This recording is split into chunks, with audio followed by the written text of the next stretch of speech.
வணக்கம் கிருஷ்ணா.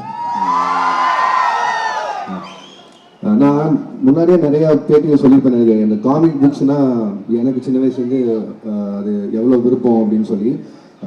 ஸோ அதுக்கு முதல்ல இந்த இனிஷியேட்டிவ் எடுத்து, அதாவது கிராஃபிக் நாவல்ங்கிறது இங்கிலீஷில் புதுசு இல்லை, நிறைய பார்த்துருக்கோம். பட் தமிழுக்கு அதை திருப்பி இவ்வளோ தூரம் ஒரு குவாலிட்டியாக கொடுக்கணும் அப்படின்னு நினைக்கிறது வந்து எனக்கு தெரிஞ்சு இது ஃபர்ஸ்ட் டைம் நினைக்கிறேன் இவ்வளோ குவாலிட்டியில் ஒரு புக் ஒன்று பார்க்குறது. ஸோ இது கன்னியூ ஆகணும்.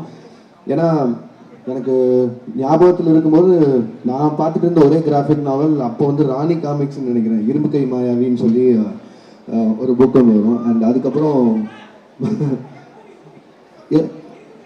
இல்லை புக் அது காமிக் புக்.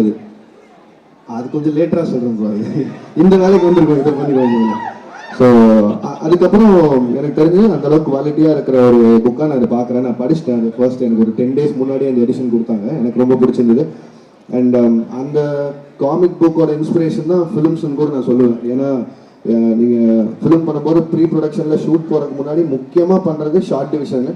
அண்ட் அந்த ஸ்டோரி போர்ட் பண்ணுறதுக்கெல்லாம் வந்து ஆல்மோஸ்ட் அது ஒரு காமிக் கைண்ட் ஆஃப் ஒரு விஷயம் தான். ஸோ அதுக்கெல்லாம் இது பயங்கரமாக ஹெல்ப் பண்ணுது. அண்ட் ஸோ அந்த வகையில் அவர் இது மட்டும் இல்லை, இந்த இப்போ கடைசியாக ரிலீஸ் பண்ண ஒரு புக்கை வந்து கிட்டத்தட்ட அதே மாதிரி குயின்ஸ்லாண்டில் பண்ணுறதெல்லாம் இருக்காங்க. ஸோ அந்த மாதிரி நிறையா புது புது முயற்சி இருக்காங்க. ஸோ அதுக்கு எல்லாத்துக்குமே என்னோட வாழ்த்துக்கள். And keep doing this and keep inspiring us in what you do. Thank you all.